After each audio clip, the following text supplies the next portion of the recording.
All right, we're starting co-op campaign.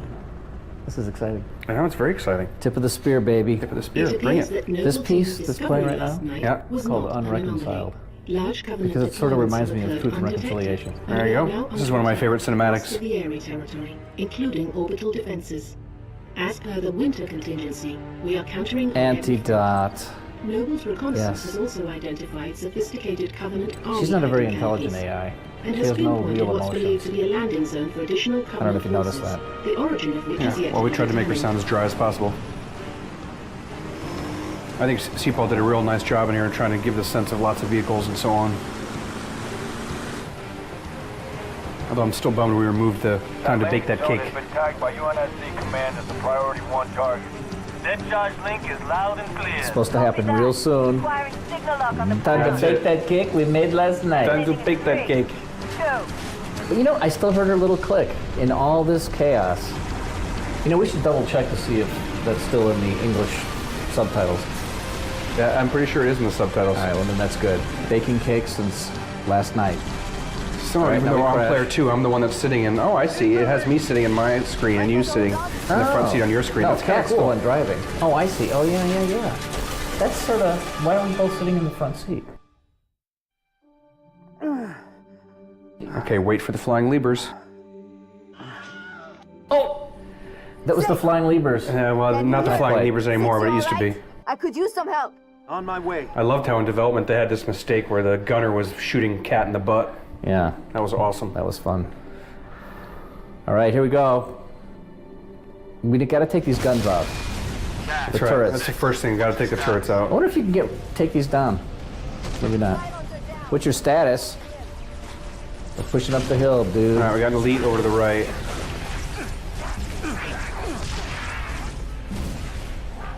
I'm going around to the right. Oh, you're over to the right. I'm over to the All right, right. I'm going left. I think Cat basically did all the heavy work here. Cat's in the middle. All right, I'm gonna try to take this first turret down. Oops. We lost the elite. Did Cat get the elite? I think so. Okay. All right, watch out for that turret. I think I just disabled it a Yeah, little I bit. just got a grunt out of it. Yeah. All right, take the other one. I'm gonna take the other one around here. Oh, I just got in the turret again. Okay. The back one? All right, somebody crap. killed that guy. Here we go. Try to blow up the turret so no one else can get in it. I got All right, the there we second go. one. Oh, I can get in it. Yeah, you can get in it. Don't shoot me. I still wanted to shoot you here, Jay. No, it's not okay. We're trying to co-op. It's called cooperative. I love the way the occlusion obstruction works on this river. I see you listening to it. Yeah, Jay, I- you gotta be shooting instead of listening. No, everyone should go and smell the roses when you're playing this game. Or in this case, listen to the roses. All right, I'll get rid of the drive, guy you in get rid back. of the guy in the back. Yeah. Sorry, dude. All right, Jay. Bring it. What did he say? I don't know. I listen didn't to say that. anything that time. Halo driving music. Never heard of such a thing. All right, now let's see how many times I can almost blow us up with the rockets. 6. AA gun should be in visual range. That's It right. is. It's in visual range. Ford and Noble 1, those guns are pounding us with high-velocity plasma shells. Oh, Cat. You know, I have to say, there looks like some pretty expert driving going on here, and some really lame shooting. I don't know. You kept putting me in front of rocks, and I Oh, was look at almost this. blowing us up. Uh-oh, it's a ghost over here. Oh, was that a ghost? Where's the ghost? Down in here. Oh. Oh, Uh-oh. somebody got us with a Yeah, charged bolt. get that guy. All right, we'll go back to the gun. We'll do the right thing instead of the wrong thing. Well, that's no fun. All right, so there's a few errant rockets. There's a Revenant. You missed. All you hit was the rock, Jay. I tried. Well, you made the rock in my way. Man, get that Revenant. Ouch. Ouch. Sorry. Ooh, nice ringing in my ears. Jay. All right, so that one was a full-on six-figure miss right there. I can tell you're an audio guy. You're Yeah, not exactly. shooting. Oh, Usually I have a dude that's shooting for me. I don't know anything about this like shooting thing. all right, we got to clean up all I these got guys him. first. All right, good. He's gone. Revenant offline. Cat, so sucks. Yeah, I'll blow up the platform just for good measure. Okay. All right, now there's a big stinking elite over here someplace. Right here, gold. Oh, Jay, this all sounds so spectacular. I love it. I know, this is great. This is a great sounding gun. Did you get him? Is he dead yet? No, he's not dead yet. Oh, Marty. Oh, I'm still good. I'm still good. Yes, we survived. All right, I think I got him that time. All right, you take care of these guys. I'm going in. Ouch. Oh, Oh, I'm dead. I think that was my fault. I'm Did sorry. you shoot the door at me? I probably All right, shot I'm going you. in. I'm going in. All right, I have to do the magic thing here. Yeah, the magic thing. Hey, it doesn't work. She's supposed to tell me something now, right? Come on, cat, tell me. This is a great weapon. We based this off the old Scarab There it tech. goes. I'm clear. We decided it was the same company that produced this, that produced the Scarab. Control 2 Lima 4, permission to commence bombing run. right. Heading 2 Wait, it's not And even then- exploded yet. Now here comes the bombers, Here comes though. the big boom. Bombers are coming right over our heads. Ready? Oh, Wait nice. for it. Keep pressing. How's it sound? Sounds very Bombers are coming over. impressive. Good work, Nova 6. There they go. There they go. Skies are clear. Nice. Skies are clear. Copy 2 Lima 4, bombing run, heading 224.6. All right, see if you can get this ghost. And I love those little side guns on the thing. We're fun to work Wow, on. you know, you shoot I got him that point time. point blank range. Why not? I'm only hurting you. It's not hurting me at all. Here comes some dance music. So this has been Jay and Marty bringing you Halo Insights on Tip of the Spear. Tip of the spear. Good Good times. one.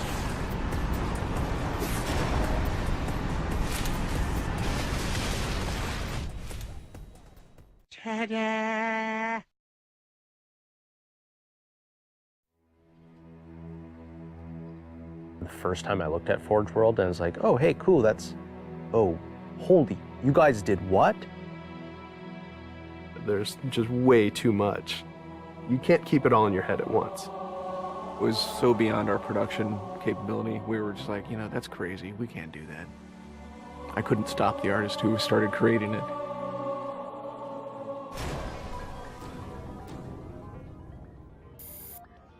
Forge is our editing tool that players can build their own maps. I mean, at its core, it's a map editor. We always had this vision right from the get-go, which is anyone can build anything. Giving the fans the tools, they can take it and run with it and make it their own.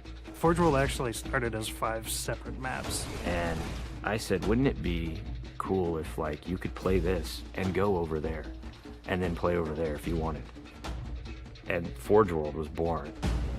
There were a lot of people telling us that, no, you cannot ship this as one big map. We have this awesome new automatically generated LOD system called impostering that makes objects that are really far away really cheap to draw. We're pushing what we can do with the Forge budget, so that lets us have many more objects up on the screen at once, which lets us put more objects into Forge. Interesting to take the Banshee or Falcon out for a spin in Forge World. These actually takes a while to get from one into the other. The second you come into this space, you should know that you're on Halo. Our old friend, the Forerunners, come back, because the Forerunners create all sorts of cool, interesting pieces of geometry. We wanted to give people a variety of locations that they could forge in a different way. So a gulch, an island, an interior, a very small outdoor pocket, and then the rock, which was kind of based off Ascension. Let's use a lot of interesting parts in it so that people can manipulate it or we can change it. Why don't we bring back Blood Gulch and carve it all up into pieces so that people can start manipulating it in interesting ways. And then Sanctuary was the other one. The Cage and Paradiso, that's just Chad and I playing with a map editor and actually building cool maps within Forge World. I mean, we were doing that exactly how the fans would do that. We definitely looked at what we did in Halo 3 and said, what can we learn from this? It's one thing to build just a stunning amount of map variants, but like Nobody was expecting Forge art, I don't think. Like, that was just a completely, whoa, what? The Rube Goldberg machines, yeah, those are everywhere. In Halo 3, it was cool that you could move things around, but it was still kind of clunky. And we're like, we have to make this better. What are some of the tricks that the community is using, and how can we make those not be tricks and just make those be tools? We took that stuff and made it like a real feature. There's normal, phased, and fixed. So normal is like Halo 3 style, you know, it bumps into stuff when you let it go and it falls to the ground and moves around and stuff. And fixed is the same thing, except when you let it go, it stays exactly where it was. And then phased is the coolest because it means that while you're editing the object, it's not actually interacting with the environment. You can put it through a wall, you can put it, you know, through other objects. Which changed everything for Forge, like immediately. It's much easier to build a Forge space. There's snaps and rotates and degrees and units that you can move things. You can be very precise.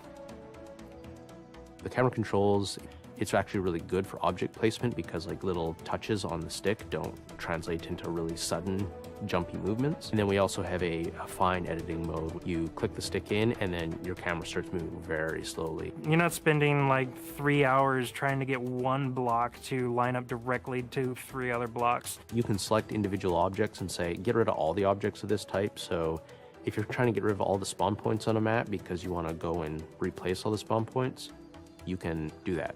You can do custom colors. You can take these Forge pieces and say, hey, that's blue. So the blue base can truly look like the blue base. Reach's expanded sandbox includes new things like, you know, jetpacks. And if people want to build some sort of 3D map and really make use of the jetpack, they can do that now. Custom game options and Forge go together like peanut butter and jelly. You're able to do things with game types that people might not even expect. My favorite example is King of the Hill, where the warthog is the hill. I'm super excited to see what people do with it when it goes out, because there's so much crazy stuff in there that's amazing. We are shipping maps on the disk that we made in Forge ourselves. So the tools are there. If you have the time and the talent, you can make it. The community is just going to outstrip us and spank us. With the new tagging system, you can save a Forge variant, you can post it to your file share, and then you can say, you know, sweet new map. Things that are good are downloaded by a lot of people and passed around to a lot of people, and that makes the really sweet stuff bubble up to the top. I'm looking forward to what the next big community game type is going to be. We realized that Reach was our swan song to Halo, and what better way to do that than to let people do what we've been doing all along, which is creating new cool maps. It's nice to go out with a bang, and this is a pretty big one.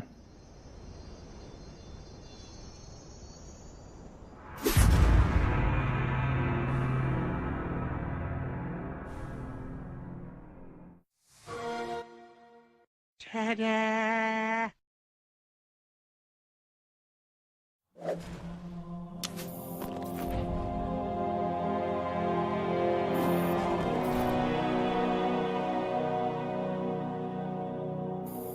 This is the awesome DLC map called Tempest. Hey, I'm Sam Jones and I'm a lead environment artist. I'm Rob Adams and I'm a lead environment artist. Mike Bilterman, I own Bungie. Mike Bilterman, I'm a senior level artist. David Aldridge, a network engineer. I worked on performance analysis for Tempest. So you're a perf god, is what you're saying? I'll take pretty much any kind of godhood. Crown king of perf. Perf, if I have to, I suppose. Perf and crannies? Perf and crannies. Crannies are great for perf. So originally this map was called DLC Medium because it's the medium-sized map within a bucket of other 3 maps. It's not small, it's not big, it's just the right size, especially for killing red and blue dudes. And we knew that if we called it DLC Medium, that people wouldn't get attached to the name and we could change it later. Although Medium is an awesome name, I really like it. It's pretty cool. I grew pretty attached to Medium. Dispassionate like me. The map is built to support optimally around 8 to 12 players. It's a bit too big for, say, 4 players, and it's a bit too small for 16. Tempest is a Forerunner Weather HQ, which, as you can see here, has these wonderful laser beams that are meant to be some part of the weather controlling system. And then out in the sea here, we have these wonderful, huge shrines with little vortices atop them. So in terms of the actual vegetative theme of the map, we have this kind of wonderful high Sierra, rocky, subalpine backdrop. We have these huge rocks with this kind of really visible diagonal strata that's meant to both lead the eye and also look pretty awesome.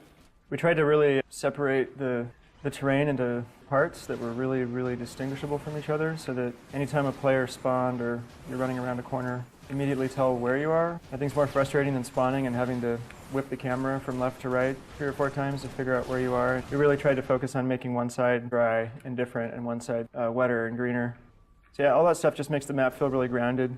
We borrowed heavily from real geographic regions from Earth, and the fiction behind the Forerunners is that they ran around and they collected samples from all over the universe and put these ecosystems together. Especially based much of the palette on Yosemite National Park in California. Yeah, actually the whole Sierra Nevada just gave us a lot of photo reference. The Tahoe area, Lake Tenaya in Yosemite, as Sam said, the Merced River, this river that you see down along the cliffs. I had 15 or 20 high-res photo references of the Merced River, and I tried to hit the exact color and the little foamy bits that you see in the water and the way that the waterfalls go in and the types of grasses that you see growing along the side. If anyone notices rocks floating in the water, I'm officially apologizing right now. But rocks do float if they're full of air. They're actually made of pumice. Yeah. Well, grenades float, as we all know, so it doesn't seem like that big of a leap. So we wanted to make this map play really well, and the best way to do that was to playtest the crap out of it. So we playtested almost every single day for about 5 months, and when you play the map yourself, you will find that it really does play exceptionally well, because we put all that effort into it. One of the keys to playtesting... Nice. Oh yeah, stick the landing. We're gonna get murdered. We're gonna die. Why, Mike? I think one of the keys to getting really, really smooth, tight, focused, and balanced maps is to have the actual development artists that are working on the map take part in the frequent playtests so that they're not just reacting to play again. A bunch of bullet points from playtest sessions and lists of feedback, but they're the ones there that are actually feeling the grief from somebody up on a cliff. So having an emotional investment in the map as an artist, I think makes you a better designer. Because we had our artists playtesting almost every single day, I think that really had an effect on how balanced and tight these maps are. We playtested early on with a Banshee in the default palette, but it proved to be too overpowering, so now the Banshees are only really available in Forge palette setup. It was too awesome, actually. Sam Arguez made us cut it. Yeah, it is a lot of fun, but it is quite overpowering. So I think what you're seeing in this map is reminiscent of Forge, but it has a lot of new stuff as well, especially when you consider all the brand new Forerunner buildings that Mike Bielterman made. I think they're the best looking Forerunner buildings we've ever made. They're just stunning. Yes, it has the most expansive palette we've shipped other than Forge World. It has a lot of real estate to actually build upon, whereas the other two maps are a bit more constricted. Also, the laser beam, you get a Banshee and you fly around and you stray too close to the laser beam, it'll actually EMP you and the Banshee will go in a downward spiral. It's quite a lot of fun. Our producer, Sam Arguez, didn't want that to happen.